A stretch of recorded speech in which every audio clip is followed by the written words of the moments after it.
বন্ধুরা, মর্নিং এর আপডেটটা আপনাদের সকলকে জানাই একটা বড় খুশির খবর দিয়ে। যদিও এটা খুশির খবর হলেও আমি এর থেকে বড় খুশির খবর চাই। চলুন আপনাদের খুশির খবরটা বলে দিই। আপনারা জানেন, জম্মুতে রিয়াসিতে ভারতের পূর্ণতীর্থী যাত্রীদের উপর যে কায়রানা হামলা হয়েছিল, সেই হামলার প্রি প্ল্যান করার মাস্টারমাইন্ডকে সফলভাবে ৭২ কাছে পাঠিয়ে দেওয়া হয়েছে। তাও আবার পাকিস্তানের ঘরের ভেতরে ঢুকে মারা হয়েছে। এর সাথে সাথে ভারত আরও একটি পুরনো বদলাকে নিয়েছে।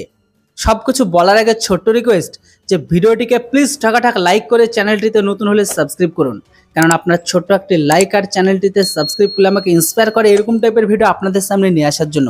চলুন সবকিছু জানে আপনাদের বিস্তারিত। বন্ধুরা, পাকির শহরে আমাদের উপর যে জখম দিয়েছে সেই জখম এখনো শুকায়নি। যেখানে আমাদের সাধারণ 10 জন লোক মারা যায়, প্রায় 40 জন লোক মতন ঘায়েল হয়। যে হামলাটি ছিল সত্যি অনেক বড় একটি হামলা। গোটা দেশ এর জন্য একটি বদলার আগুনে জ্বলছে। তবে এখানে শুধুমাত্র পিসফুল কমিউনিটি বাদে, যেখানে ওই সমস্ত শান্তির ছেলেরা একেবারে পরপর 4 দিন হামলা করে। তো সেই বাসে হামলা করার পরে থেকে সেনাবাহিনী এখনো পর্যন্ত 5 থেকে 6 জনকে সফলভাবে হুরিফাই করেছে, যাদেরকে খুঁজে খুঁজে ৭২ পাঠিয়ে দেওয়া হচ্ছে। মানে ভারতের জম্মু কাশ্মীরের ভেতরে ঢুকে যে সমস্ত পাকি শহরগুলো হামলা করেছে তাদেরকে ঠোকাই করছে। কিন্তু এখন বড় খবর এটাই বেরিয়ে এসেছে যে এদের যে হ্যান্ডেলার অর্থাৎ যে মাস্টারমাইন্ড, তাকে পাকিস্তানে ঘরের ভেতরে আননোন গানম্যান দ্বারা ঠোকাই করেছে।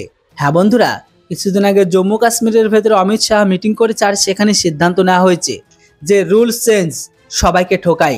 মানে এখন টোটালি সবাইকে ছেড়ে দেবার বদলে অর্ডার দিয়ে দিয়েছে যে তোমরা সব কিছু করো, কিন্তু কেউ যেন জীবিত না থাকে, তোমাদের সব কিছুর জন্য ছাড়।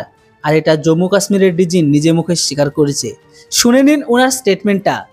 हमको ऊपर से भी इसी तरीके से इंस्ट्रक्शंस हैं गवर्नमेंट ऑफ इंडिया दिल्ली से कि साहब हम और मजबूत करेंगे अपने टीमों को, गाड़ियों में, नाइट विजन डिवाइस में, वेपन में, ट्रेनिंग में, और हम इनको चुन चुन के मार डालेंगे। তো খবর বাইরে বেরিয়ে এসেছে, রিয়াসি হামলার মাস্টার মৌলানা বুলানি এই লিডারকে পাকিস্তানের আননোন গানম্যান দ্বারা ঠোকাই করেছে।